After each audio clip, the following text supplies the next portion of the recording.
종교개혁 주일입니다. 제가 올해부터 신학 공부를 다시 시작을 하면서 이렇게 늙음하게 하는 공부가 교회에 어떤 보탬이 될 수 있을까를 이렇게 좀 고민을 하고 있었는데 마침 전공 분야인 종교개혁에 대해서 이야기를 할 수 있게 되어서 감사합니다. 그렇다고 대단한 어떤 정보나 그런 지식을 전해줄 수는 없을 것 같고, 제가 이제 수업을 통해서 배운 내용을 좀 같이 나누는 걸로 좀 기여할 수 있지 않을까 생각을 해봅니다. 그래서 오늘 설교는 제가 배우고 있는 그 교수님의 강의를 참고를 했음을 밝힙니다. 그래서 딱딱하다는 얘기입니다. 오늘 본문을 보면 그 복음이 하는 일을 설명을 하고 있죠. 여기서의 핵심 단어가 두 단어가 있는데 하나님의 의와 믿음입니다. 즉 복음이 하나님의 의를 드러내서 죄인들이 그 의를 통해서 믿음에 이르게 하는데, 그 믿음은 죄인을 의롭게 하시고 구원하시는 하나님의 선물이라는 말이죠. 그러니까 우리가 의인으로서 구원을 얻기 위해서 필수적인 것이 하나님의 의인데, 우리가 이것을 받을 수 있는 수단이 바로 믿음이라는 뜻입니다. 그런데 여러분은 이렇게 중요한 하나님의 의를 떠올릴 때 어떤 느낌이 드시나요? 하나님의 의를 딱 떠올렸을 때 너무 기쁘고 행복한 그런 감정이 드시나요? 아니면 두렵고 부담스러운 감정이 드시나요? 이 하나님의 의라고 했을 때 이 의가 영어 성경에서는 보통 이제 righteousness로 이렇게 번역이 되는데, 그 공의, 정의, 도의, 어떤 올바름 이런 식으로 이렇게 해석이 됩니다. 그러니까 그냥 마냥 은혜롭기만 하고 죄를 그냥 덮어주시고 봐주시고 넘어갈 것 같은 호락호락한 단어가 아니라는 거죠. 중세 사람들도 그렇게 생각을 했던 것 같아요. 그래서 중세 시대의 사람들도 보통 하나님의 의를 떠올리면 죄인을 향한 어떤 두려운 심판을 먼저 연상을 했습니다.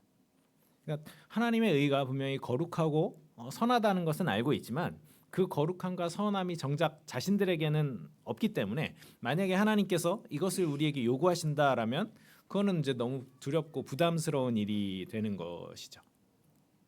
그런데 500년 전 어느 날 당시 가톨릭 사제였던 그 마르틴 루터라는 사람이 이 로마서, 우리가 지금 읽은 로마서 본문을 읽으면서 전통적인 개념의 그 의와는 다른 죄인을 의롭게 하는 의를 이제 새롭게 발견합니다. 여러분 한번 생각을 해보세요. 죄인에게 필요한 것이 은혜인가요? 정의인가요? 죄인들이 하나님께 우선적으로 구해야 될 것이 하나님의 은혜입니까? 아니면 하나님의 공의입니까? 이 질문에 중세 사람들은 이미 이제 하나님을 믿고 하나님의 자녀가 되었다고 하더라도 죄를 여전히 이제 짓고 있기 때문에 그 죄를 해결하기 위해서는 먼저 하나님의 은혜를 구해야 된다라고 결론을 내렸습니다. 틀린 말 같지는 않죠. 그러니까 지금도 우리 기독교의 핵심 교리 중에 하나가 은혜입니다. 그러니까 성경 곳곳에 하나님의 은혜를 말하고 있고, 또 우리가 부르는 그 찬송가와 또 CCM 가사에도 하나님의 은혜는 빠지지 않고 등장합니다. 기독교 신학에 있어서도 또 하나님의 은혜는 중요한 주제죠. 그래서 모든 교회가 항상 강조하는 것이 하나님의 은혜입니다. 심지어 종교개혁의 이제 5대 표어라 그러죠. 이제 그 솔라로 시작하는, 그래서 이제 오직 성경, 오직 은혜, 오직 하나님께 영광, 오직 그리스도, 이제 이런 그 5가지 중에 오직 은혜, 그러니까 솔라 그라티아가 이제 들어가 있습니다. 그러니까 이 종교 개혁기에도 이 은혜는 하나님의 핵심 단어였다, 어떤 핵심 교리이고 핵심 개념이었다라는 것이죠. 그런데 그러면 이제 그 이전에는 은혜가 강조가 안 됐었느냐? 아니요. 가톨릭 교회 안에서도 항상 강조됐던 이 기독교의 핵심이 바로 이 하나님의 은혜였습니다. 그래서 이 은혜는 기독교인들의 이제 문안 인사, 우리 그 바울의 서신서 같은 걸 보면 이제 이 그리스도의 은혜와 평강이 너에게 있을지어다라고 이제 꼭 이렇게 문안 인사할 때 하나님의 은혜가 이제 들어갑니다. 심지어는 이제 사람 이름에도 은혜가 많죠. 영어 성경의 그레이스는 굉장히 흔한 이름이고, 우리나라에서도 이제 교회 가면 이제 꼭 은혜들이 하나씩은 있습니다. 그러니까 이처럼 은혜는 중세 시대에도 보편적인 단어였지만, 근데 이제 루터는 이게 이제 여전히 풀리지 않는 고민이었어요.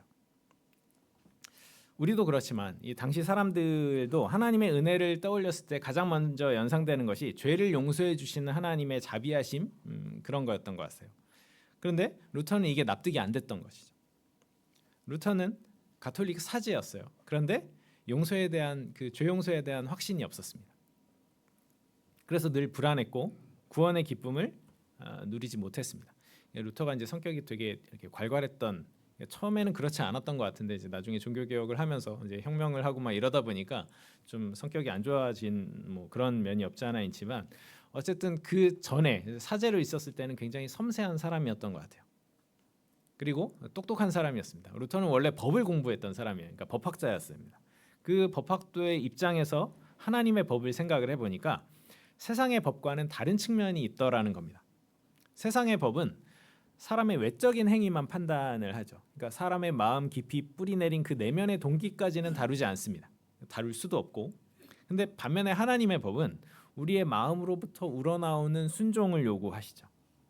따라서 하나님 앞에서 떳떳하게 설 수 있는 사람은 아무도 없다라고 루터는 생각을 했습니다.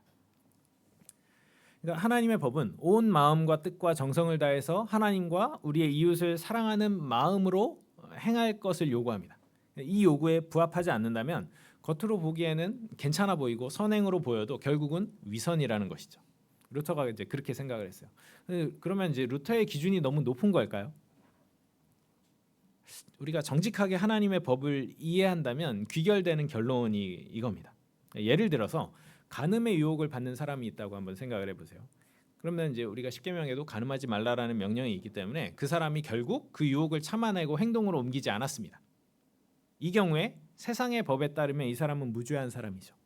오히려 절제력 있고 의지가 강한 사람이라고 칭찬할 수도 있습니다. 그런데 하나님의 법에 의하면 그렇지 않을 수 있다라는 거예요.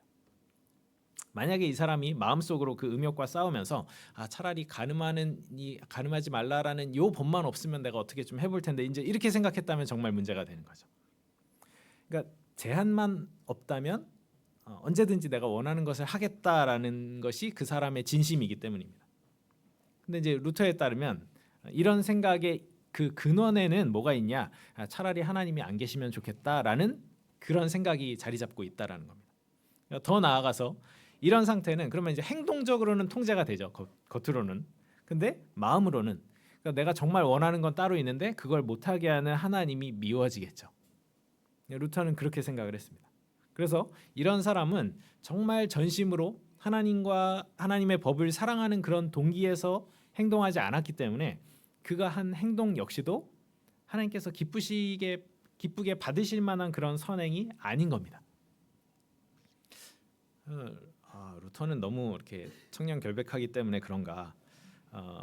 우리가 이제 잘 알고 있는 예수님께서 간음에 대해서 말씀하신 그 복음서에 나오는 구절이죠. 마음에 음욕을 품는 자마다 마음으로 이미 간음하였다. 그러면 이제 이 말씀을 해석할 때 어떤 사람들은 율법은 외적인 행위만 이렇게 통제할 뿐이었는데 예수님께서 오셔서 그 산상수훈에서 그 율법을 새롭게 재해석하신 것이다라고 이렇게 주장을 합니다. 근데 이건 사실이 아닙니다. 구약의 율법을요 예수님께서 업그레이드하신 것이 아니었어요. 하나님이 주신 율법은 처음부터 외적인 행위만 살피지 않았습니다. 오히려 율법은 마음을 포함한 전인격적인 명령이었어요. 레위기 19장을 한번 찾아보겠습니다. 레위기 19장 17절과 18절을 보면 핵심 단어만 핵심 그 부분만 읽어드리겠습니다. 레위기 19장 17절과 18절입니다. 너는 내 형제를 마음으로 미워하지 말며, 그리고 18절에 보면 내 이웃 사랑하기를 내 자신과 같이 사랑하라, 이렇게 말씀하고 있죠. 그러니까 우리가 겉으로는 그렇지 않더라도, 그러니까 그렇게 표현하지는 않더라도 내가 형제를 마음으로 미워하는 것을 어떻게 알죠? 다른 사람은 몰라도 내가 알고 주님이 아신다라는 겁니다. 내가 이웃을 내 자신처럼 사랑하는 것도 마찬가지죠. 내 마음 가장 깊은 곳까지 다 아시는 그 하나님 앞에서 그 살아가는 그 삶이 처음부터 하나님의 백성들에게 요구된 삶이었다라는 겁니다.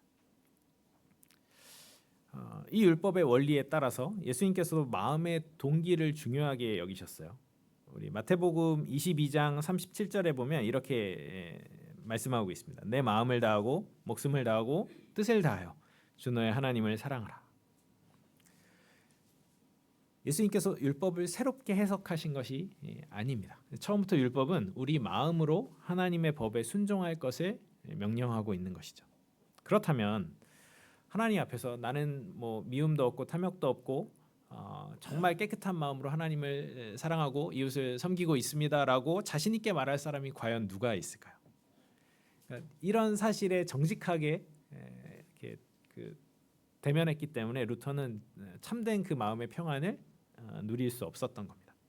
그러니까 양심적으로 자기 스스로를 볼 때 루터는 자신이 여전히 죄에서 자유롭지 못하다라는 것을 알았고, 그런 상태에서 하나님의 은혜로 끊임없이 용서받는 것이 다람쥐 쳇바퀴 도는 것 같이 불합리하게 느껴졌던 것이죠. 그래서 루터가 이 문제를 해결하기 위해서 굉장히 많은 시도를 합니다. 루터가 죄의 문제를 해결하기 위해서 처음에 시도했던 것은 성례였습니다. 중세 시대의 교회는 성례를 열심히 행하라고 가르쳤어요. 그래서 루터도 열심히 순종했습니다. 여기서의 성례는 뭐 세례도 있고 성찬도 있지만 이게 쉽게 말해서 고해성사입니다.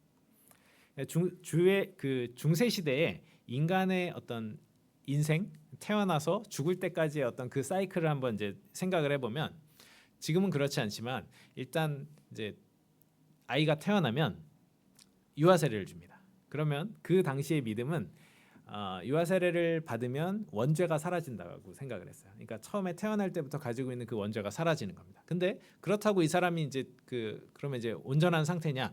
태어나서 이제 자라면서 계속해서 짓게 되는 죄들이 있겠죠. 그럼 그럴 때마다 고해성사를 하는 겁니다. 가서 그때 해결하는 거죠.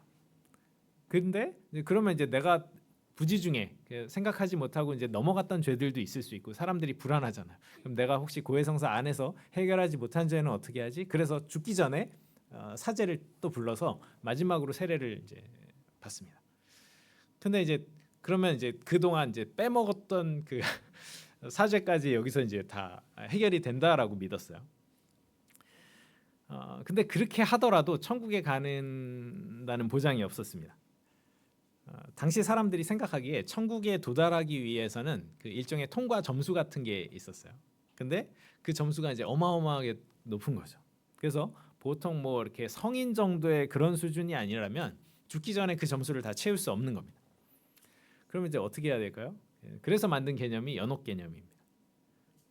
연옥은요, 지옥에 보내기엔 조금 착하고, 그리고 그렇다고 천국에 보내기엔 좀 모자란 그 죄인을 임시로 가둬두는, 그러니까 엄밀하게 따지면 연옥이잖아요. 그러니까 지옥의 최상층부를 연옥이라고 부릅니다. 근데 이제 여기서 죄를 씻으면, 근데 이제 그 씻는 기간이 이제 몇천 년 뭐 이제 이렇게 되는 거죠. 이제 천국으로 갈 수 있다라고 이렇게 믿었어요. 그래서 그 연옥에 있을 것 같은 그 왠지 예를 들면 우리 부모님이 돌아가셨는데 바로 다이렉트로 천국으로는 못 가셨을 것 같아. 그러면 이제 가족들이 불안하죠. 그러면 이제 살아있는 가족이 그 죽은 자들을 위해서 대신 면죄부를 사기도 합니다. 그러면 이제 줄어드는 거죠. 돈을 많이 내면 줄어들고 뭐 이제. 그러니까 한마디로 중세 시대 성도의 일생은 태어나서 죽기까지 주구장창 죄 고백만 하다가 죽은 다음에 결국 지옥으로 가는, 그래서 사면을 기다려야 되는, 언제가 될지도 모르는 그런 이제 불행한 운명이었던 거죠. 근데 이걸 잘 생각을 해보세요. 내가 죄를 지을 때마다 그때 고해성사를 통해서, 그러면 이제 뭐 죄를 지었다고 고백을 하면 사제가 그러면 이제 뭐 주기도문을 100번 외우라거나 이제 뭘 이렇게 어디 갔다 오라거나 이제 이런 이제 그 일종의 벌 혹은 이제 보속이라 그러는데, 이제 이 퉁칠 수 있는 어떤 그런 이 과제를 내줍니다. 그러면 이게 생각을 해보면 이거는 결국은 나의 스스로의 노력과 공로로 구원을 얻고자 하는 그런 인간의 끈질긴 시도인 거죠. 그 시도가 복음의 그 놀라운 영광을 가리고 있었던 시대가 바로 종교개혁 이전까지의 중세 시대였습니다.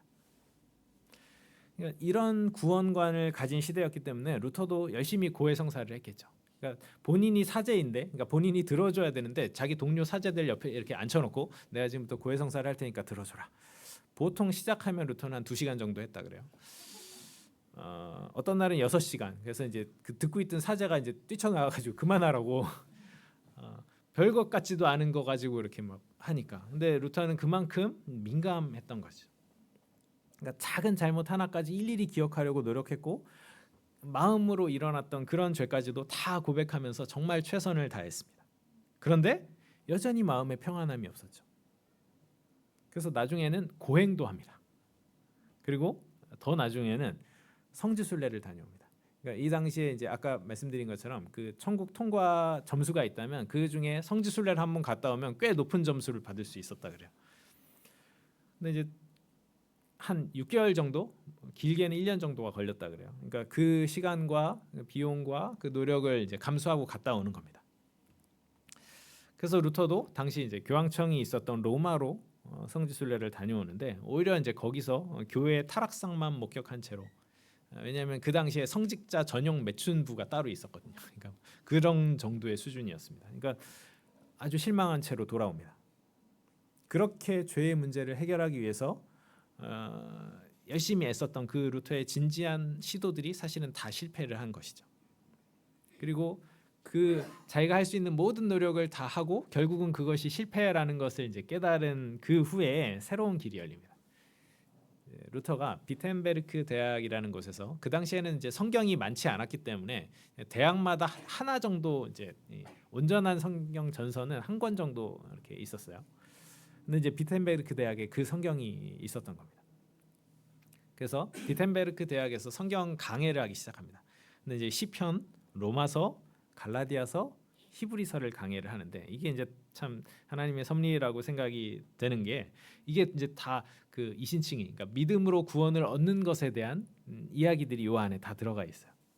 그러니까 루터가 그 부분들을 연구를 하다가 드디어 복음을 발견한 겁니다. 우리가 지금 읽은 로마서 1장 17절을 읽으면서 루터가 먼저 고민을 했던 것 같아요. 어떻게 복음이, 하나님의 의의를 생각하면 루터는 이제 무시무시한 어떤 두려움을, 그런 이미지가 연상이 되는데, 복음은 좋은 거잖아요. 기쁨의 소식인데 어떻게 이 두 가지가 같은 한 문장 안에 등장할 수 있을까? 복음은 은혜랑 어울리는 거 아닌가? 하나님의 의의랑 복음은 잘 안 어울리는 것 같은데 라고 생각을 했겠죠. 그런데 성경이 그런 루터의 상식을 깨뜨립니다. 루터가 시편을 연구하면서 여러 곳에서 시편 기자가 하나님의 의로 자신을 구원해 달라는 그런 이 간구 구절을 찾아내요. 시편 31편 1절입니다. 제가 읽어드릴게요. 여호와여, 내가 주께 피하오니 나를 영원히 부끄럽게 하지 마시고 주의 공의로 나를 건지소서. 시편 71편 2절입니다. 주의 의로 나를 건지시고 나를 풀어주시며 주의 귀를 내게 기울이서 나를 구원하소서. 과연 하나님의 의가 어떻게 죄인을 구원할 수 있는지에 관해서 루터는 깊이 묵상했고, 그 결과 하나님의 의라는 것이 죄인에게 주시는 하나님의 선물이라는 것을 깨닫게 됩니다. 즉 본문에서 말하는 믿음으로 말미암아 살게 되는 그 의인은 믿음으로 하나님의 의를 받아서 생명을 얻게 된 사람들이라는 사실을 비로소 이해한 것이죠. 즉 믿음으로 살게 되는 의인은 스스로의 힘과 노력으로 의롭게 된 자가 아니라 은혜로우신 하나님께서 선물로 거저주신 그 하나님의 의를 믿음으로 받고 그로 인해서 하나님께 의롭다고 인정을 받은, 그걸 이제 칭의라 그러죠. 그러니까 현실의 죄인이지만 의롭게 된, 그게 우리죠. 하나님의 의가 값없이 선물로 주어졌다라는 것은 루터의 인생을 완전히 이렇게 뒤바꾸어 놓습니다. 물론 죄인에게 필요한 것이 하나님의 용서하시는 은혜라는 것은 확실해요. 그런데 성경에서 용서는 보통 두 가지 방식으로 제시가 됩니다. 하나는 무조건적인 탕감의 방식이에요. 그리고 다른 하나는 전가의 방식입니다. 근데 이 두 가지가 다 하나님의 은혜를 이제 나타내고 있는 것이죠. 탕감은 말 그대로 이제 무조건적으로 다 용서해 주시는 하나님의 은혜를 상징을 합니다. 그럼 이제 전가는 하나님을 만족시킬 만한 어떤 조건이 있겠죠. 온전한 의의가 있다면 그것이 죄인들에게는 결여돼 있어요. 그거를 하나님께서 그 조건을 선물로 주셔서 죄인을 의인으로 만드시는 겁니다. 루터가 로마서에서 발견한 것이 바로 이것이죠. 본문에 나오는 하나님의 의는 결국 예수님께서 그분의 구속 사역을 통해서 우리를 위해 확보하신 그 공로로서의 의를 뜻해요. 그리스도의 공로로 인해서 우리의 모든 죄값이 해결되었다라는 것이죠. 주님은 십자가에서 마지막에 다 이루었다라고 말씀하시죠. 이거는 다르게 표현하면 내가 다 갚았다라는 뜻입니다. 여러분, 빚을 진 사람이 있다면 그 사람에게 가장 필요한 건 돈입니다. 그러니까 돈이 있어야 빚을 갚겠죠. 마찬가지로 의를 상실한 죄인에게 가장 필요한 건 아이러니하게도 의입니다. 우리가 탕감의 모델을 통해서 하나님께서 값없이 베푸시는 그 은혜를 이해할 수 있죠. 그런데 이것만으로는 사실 부족해요. 하나님께서 우리를 위해서 이루신 구원은 그냥 그래 내가 지금부터 다 용서해 줄게라고 그렇게만 이해할 수는 없죠. 그렇게 되면 예수 그리스도를 설명할 수가 없어요. 우리의 기독교의 모든 교리는요, 예수님을 빼고 설명이 된다면 그게 이단입니다. 그러니까 예수 그리스도를 빼고도 설명이 되는 모든 교리, 모든 신학은 결국은 반쪽짜리일 수밖에 없다라는 것이죠. 그래서 우리는 그리스도의 의를 전가하시는 이 모델을 통해서 우리가 복음 안에서 값없이 얻은 이 구원이 결코 대가 없이 주어진 것이 아니라는 것을 배울 수 있는 겁니다. 오히려 그 어떤 것과도 비길 수 없는 값진 은혜라는 것을 깨닫게 되는 것이죠. 그래서 이 구원의 소식이 복된 소식, 복음인 겁니다. 이걸 알지 못했던 그 중세의 교회는 사람들을 상대로 일종의 사기 행각을 벌였습니다. 그러니까 이거는 하나님의 온전한 의는 사람이 결코 만들어낼 수 없는 것이죠. 근데 이거를 그 빚을 신자들 자신의 힘으로 갚아야 된다라고 가르쳤던 것이죠. 그러니까 신자들은 일생 동안 교회가 요구하는 그 무거운 짐을 수고스럽게 지면서 열심히 애쓰지만 늘 죄로 인해서 두렵고 불안한 삶을 살아야 했던 것이죠. 그리고 결국 그 죄의 문제를 해결하지 못하고 죽음을 맞이하는 대다수의 신자들은 연옥에 간다라고 여겼죠. 이 생에서 청산하지 못한 그 죄값을 그곳에서 치러야 되는 겁니다. 그러니까 면죄부라는 성경에 아무런 근거도 없는 그런 교리를 만들어서 사람들을 현혹하면서도 이런 기회를 제공하는 것 자체가 교회가 베푸는 은총이라고 이렇게 사람들을 가르쳤어요. 그러니까 그리스도의 복음에 대해서 정말 크나큰 죄를 범한 것이죠. 그러나 구원은 인간의 그 어떤 노력이나 공로도 끼어들 수 없는 하나님의 완전한 선물이죠. 우리가 이것을 잊지 말아야 합니다. 하나님의 의가 예수 그리스도를 통해 우리에게 주어졌어요. 의를 상실한 죄인에게 필요한 것은 하나님의 의이기 때문입니다. 그러면 믿음으로 믿음에 이르게 한다라는 말씀은 무슨 뜻일까요?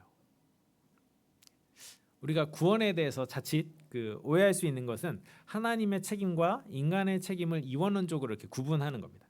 그래서 구원의 문을 열어주시고 그 안으로 초청하는 것이 하나님의 일이라면 그 초청을 받아들여서 문을 열고 들어가야 되는 것은 인간의 몫이라고 생각하는 것이죠. 다시 말해서 완성된 구원이 우리에게 선포될 때 그 복음을 믿고 받아들이는 것은 인간의 책임이라는 겁니다. 하나님이 구원을 완성하셔서 우리에게 주셨지만 그거를 받는 것은 인간의 선택에 달렸다는 말입니다.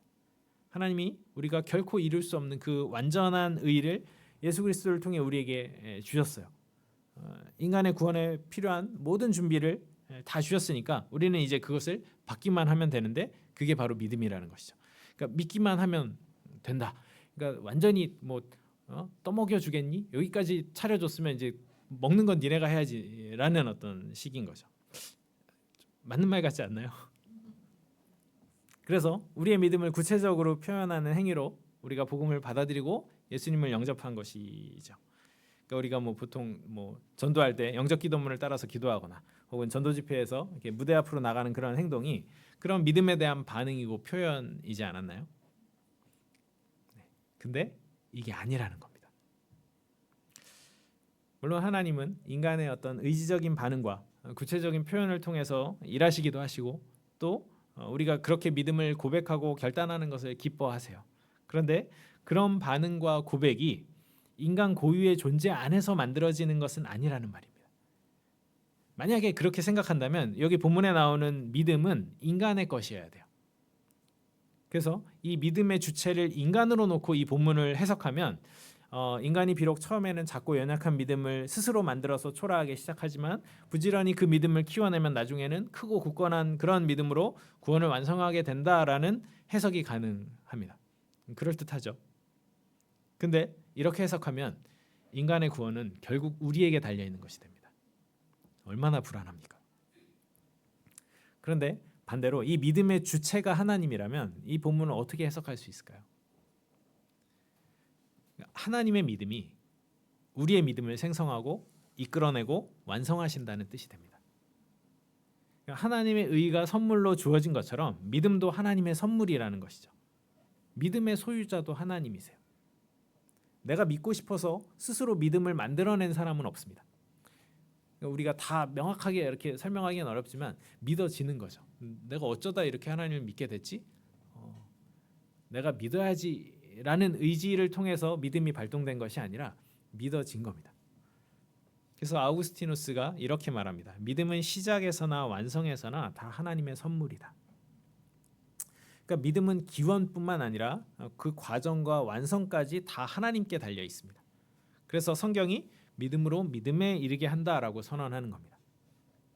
믿음으로 출생하는 신자의 삶이 믿음으로 마칠 때까지 그의 전생애를 하나님께서 붙들고 가신다라는 의미인 거죠. 이거를 성도의 견인이라고 부릅니다. 만약에 인간의 구원이 각자의 어떤 인내와 노력과 끈기에 달려 있다면 우리는 100% 신앙의 여정에서 이탈하고 낙오하게 될 겁니다. 그러나 참으로 은혜롭고 다행스러운 것은 내가 죽는 순간까지 이 믿음을 놓지 않도록 믿음의 주권자이신 하나님께서 끝까지 우리를 붙들고 가신다는 것이 성경이 가르치는 진리인 겁니다. 처음에 믿음을 가지고 우리를 의롭다고 칭하신 그 분께서 끝까지 우리를 버리지 않으십니다.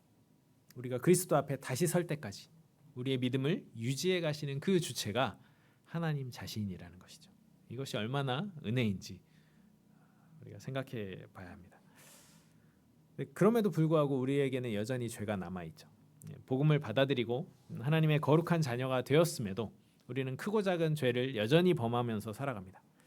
따라서 신자일지라도 하나님의 사죄의 은총이 필요한 것은 맞아요. 그리고 루터를 비롯한 이 종교개혁가들이 성경을 기준으로 오랜 시간에 걸쳐서 쌓인 그 잘못된 관습과 오류에 맞서서 개혁을 단행했던 것처럼 우리도 나 자신부터 개혁해 나가는 그 도전이 우리에게 필요합니다. 우리가 예수를 믿으면 하나님이 우리 안에 새 마음을 창조하시고 새 영을 창조하시죠. 그래서 우리가 거듭난 자아를 갖게 됩니다. 그렇게 되면 기존의 내 안에 있었던 그 옛 자아와 일종의 이제 전투가 벌어지는 것이죠. 그런 의미에서 신자의 삶은 전투하는 삶이라고 말할 수 있습니다. 우리가 날마다 나를 넘어뜨리려고 하는 그 죄와 싸우는 이유가 바로 여기에 있는 겁니다. 모든 그리스도인들은 거듭난 순간부터 그 내면에서 일종의 종교개혁이 시작되었다라고 할 수가 있습니다. 역사에서의 종교개혁은 마무리되었지만 우리 마음에서의 개혁은 죽는 순간까지 늘 진행 중일 수밖에 없는 것이죠. 그래서 우리 내부의 종교개혁을 이루는 가장 본질적인 방법은 자기를 부인하는 겁니다. 제가 예전에 어떤 학생한테 자기 부인 그랬더니 마이 와이프요. 그러는데 이제 셀프 디나이얼을 말하는 자기를 부정하는 것이죠. 자신의 공로를 인정받고 싶어하는 것이 인간의 본능입니다. 이것은 구원에 있어서도 마찬가지죠. 그렇기 때문에 하나님이 인간의 공로를 하나도 취하지 않으시고 모든 것을 하나님의 은혜라고 선언하시면 사람은 사실 불편합니다. 따라서 하나님의 전적인 은혜를 인정하고 고백하는 것은 그것 자체가 자기를 부정하는 것을 의미해요. 나의 공로가 아닌 하나님의 공로를 붙잡는 것이기 때문이죠. 근데 이건 어려운 일이에요. 그래서 그 바울조차도 나는 날마다 죽노라라고 고백할 정도로 쉽지 않은 일입니다. 그러나 그 매일의 삶에서 부단히 자기를 부인하고 부정하지 않는다면 아마 바울은 아무리 많은 선교 활동을 하고 복음을 변증했어도 구원의 확신과 평안 또 기쁨 가운데 그의 마지막 생애를 마칠 수 없었을 겁니다. 말씀을 정리하겠습니다. 하나님은 그리스도의 완전한 의를 우리에게 주셨죠. 우리가 이 땅에서 죄와 싸우며 하나님의 형상을 닮아가는 삶을 살아야 되는 이유는 하나님께 의롭다는 인정을 받기 위해서가 아닙니다. 오히려 불의한 자였던 우리에게 그 믿음을 주셔서 하나님의 자녀로 받아주셨기 때문에 하나님의 자녀라는 그 거룩하고 영광스러운 신분에 맞게 합당하게 어울리게 살아야 된다라는 것이죠. 그렇게 살지 못하면 하나님의 자녀라는 그 신분을 박탈당하기 때문이 아니라 우리가 하나님의 영원한 자녀가 되었기 때문에 이제는 그 하나님의 법을 우리의 온 마음과 뜻과 정성을 다해서 지켜야 하는 것이죠. 물론 처음엔 어색하고 잘 안 되겠지만 그래도 온 마음으로 이웃을 사랑하고 온 마음으로 하나님을 사랑하려고 분투하는 겁니다. 그것이 바로 종교개혁을 통해서 온전하게 드러난 복음이 우리 각자에게 일으킨 변화입니다. 루터는 우리가 참 자유인이 되었기 때문에 그 자유를 사랑하는데 사랑을 위해서 써야 된다라고 그렇게 말합니다. 칼뱅은 비슷한 표현으로 우리가 하나님의 영광을 위해서 살아가야 된다라고 말하고 있습니다. 억지로가 아닌 기쁨으로 그렇게 사는 것이죠. 중세시대 복음에 무지했던 자들에게 하나님의 영광을 위해 사는 것은 일종의 사치였습니다. 그러니까 그도 그럴 것이 이제 자기 죄 문제를 감당하기도 버거운 인생인데 어떻게 하나님의 영광까지 내가 신경을 쓰냐.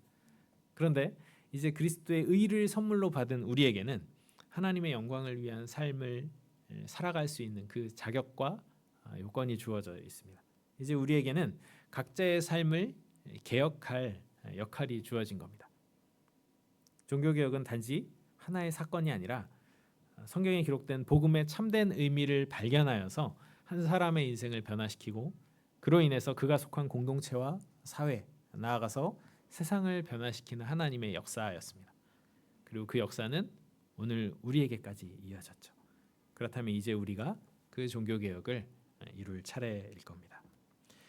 같이 찬송 부르시겠습니다.